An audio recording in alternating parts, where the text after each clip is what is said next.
एक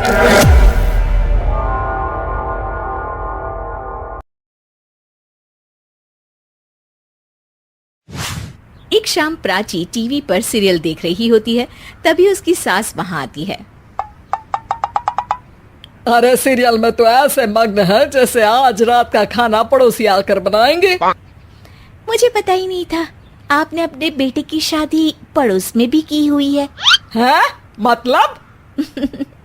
मतलब इस घर में सारा काम बहू ही करती है, आप तो सिर्फ खर्राटे मारती हैं। अच्छा जी, फिलहाल तो तुम आराम फरमा रही हो, चलो जाओ, ये मेरे टीवी देखने का समय है। आहा, इसीलिए मुझे भगाया जा रहा है। सॉरी, अब तो बिल्कुल नहीं जाऊंगी। जिसके बीच श्लोक भी काम से घर वापस आ जाता है। आज मेरी चूहे बिल्ली की जोड़ी किस बात पर झगड़ रही है? अरे तेरे बीवी मुझे टीवी नहीं देखने दे रही। अरे तुम्हारी मम्मी मुझे खाना बनाने के लिए फोर्स कर रही है। अरे वाह, ऐसे बेतुके रीजन पर तो बच्चे भी झगड़ा नहीं करते। अरे मुझे कुछ मत बोल, सब इसने ही शुरू किया है। हाँ हाँ, जैसे आप तो बहुत दूध की धूली है ना। अरे बस दोनों चुप। प्राची जाओ, खाने की तैयारी करो।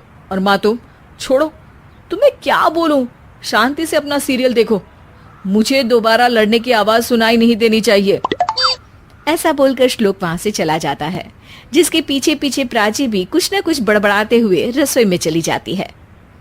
हाँ हाँ, सासू जी को तो कुछ बोलेंगे ही नहीं, बस मुझ पर ही हुक्म चलता है, खाना बनाओ, जैसे मैं इनके घर में खाना बनाने के लिए आई हूँ। इसी तरह शाम बीतती है और रात को श्लोक और प्राची की सास खाना खाकर सोने चले जाते हैं। लेकिन प्राची गुस्से में कुछ खाए बिना काम में ही लगी रहती है। इस घर में किसी को घंटा फिक्र नहीं पड़ता, मैं खाऊं या भूखी रहूं। प्राची कुछ देर के लिए रसोई से बाहर जाती है और जैसे ही वापस आती है तो वहां दूध का भरा ग्लास देखकर हैरान रह जाती है। फिक्र पूरी है, बस दिखाना नहीं है। प्राची दूध पीकर सोने चली जाती है और अगली सुबह एक बार फिर सास बहू का कार्टून नेटवर्क स्टार्ट हो जाता है। ये तुमने ही किया है। अरे अजीब जबरदस्ती है, मैं बोल रही हूँ मैंने कुछ नहीं किया। दोनों ने मिलकर पूरे घर को पागल खाना बनाया हुआ है। यहाँ कोई नॉर्मल इंसान तो रह ही नहीं सकता, इसीलिए अब पड़ोसी क्या रिश्तेदार भी घर आने से कतराते हैं। और सुन बेटे, तू भी चंगा, तेरी माँ भी चंगी, तेरी बीवी भी चंगी, रिश्तेदार। हाँ जी, आपको नहीं पता क्या, गंगाधर ही शक्तिमान है, रिश्तेदार ही। हाँ हाँ, बस समझ गया। कभी जानवरों जैसे लड़ेंगी तो कभी जुगलबंदी करेंगी। भाई मैं आप दोनों के बीच में नहीं फंसना चाहता। सास बहू की इस मनमौजी जोड़ी से परेशान होकर श्लोक अपना सिर खुजलाता वहां से चला जाता है। चलो अब मैं भी कीर्तन में जा रही हूँ। इस पर जैसे ही सास कमरे में अपना पर्स लेने जाती है तो वहां नाश्ते की प्लेट रखी देख मुस्कुराने लगती है और नाश्ता करके घर से बाहर निकलते हुए कुछ पैसे टेबल पर रख जाती है। जिसके कुछ देर बाद सिलेंडर वाला घर आता है। ओ मुरी मैया, मैं सिलेंडर के बारे में तो बिल्कुल भूल ही गई थी। घर खर्च के सारे पैसे भी मम्मी के पास है और श्लोक से बोला तो उल्टा 4 बात सुनाएंगे। प्राची ये सोच ही रही होती है कि अचानक उसका चेहरा चमक उठता है और उसकी नजर टेबल पर रखे पैसों पर पड़ती है, जिन्हें वो सिलेंडर वाले को दे देती है। ये सब श्लोक देख लेता है।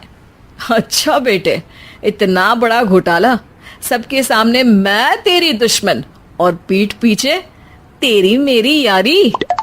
इस पर श्लोक एक प्लान बनाता है और शाम को सब एक साथ बैठे होने पर बोलने लगता है। माँ, तुम दोनों की बहुत लड़ाई होती है, इसलिए मैं सोच रहा हूँ कि प्राची को उसके घर छोड़ाऊं, इससे वो भी खुश रहेगी और तुम भी।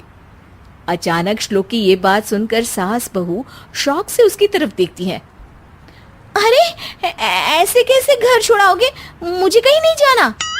अरे तुमने बोला नहीं पर मैंने सुन लिया, तुम्हें मम्मी के साथ रहना अच्छा नहीं लगता, मुझे पता है। अरे वो अरे, जब बहू खुद कुछ काम बोले तो वो तुझे सुनता नहीं, और अब जो इसने बोला ही नहीं वो तू समझ गया। जब उसे नहीं जाना तो फिर जबरदस्ती क्यों कर रहा है? अच्छा, फिर आपको मौसी के घर छोड़ाता हूँ। बस अब आप दोनों एक घर में एक छत के नीचे नहीं रह सकती। मैं इस टॉम एंड जेरी की जोड़ी को और नहीं झेल सकता। है? ऐसे कैसे नहीं रह सकते? तुम्हें इतनी दिक्कत है तो तुम्हारा बोरिया बिस्तर पैक कर देती हूँ, लेकिन मम्मी जी कहीं नहीं जाएंगी। बिल्कुल यही सुनना था मुझे। अगर दोनों में इतना ही प्यार है फिर हर वक्त ये लड़ाई का नाटक क्यों करती हो? देखा मैंने कैसे माँ किचन में दूध रखती है और तुम उनके लिए कमरे में नाश्ता रखती हो, और कैसे वो पहले ही तुम्हारी दिक्कत समझकर घर में पैसे रखकर बाहर जाती है। अरे भाई, इतना ड्रामा तो डेली सोप में भी नहीं होता जितना तुम दोनों ने इस घर में फैलाया हुआ है। तू हमें टॉम एंड जेरी बोलता है ना, तो याद कर वो दोनों भी एक दूसरे को बाहर वालों की बुरी नजर से बचाने के लिए हमेशा सबके सामने लड़ते थे, लेकिन अकेले में दिक्कत के समय मदद भी तो करते थे। बस हमारा रिश्ता भी कुछ ऐसा ही है। और वैसे भी अगर सास बहू में तू मैं नहीं होती तो दुनिया वालों को कहानियां कैसे मिलेंगी? अगर आपको हमारी ये वीडियो पसंद आई हो तो हमारी इस वीडियो को लाइक करें, कमेंट करें और सब्सक्राइब करना ना भूलें। Don't forget to like, share, subscribe. Thank you for watching.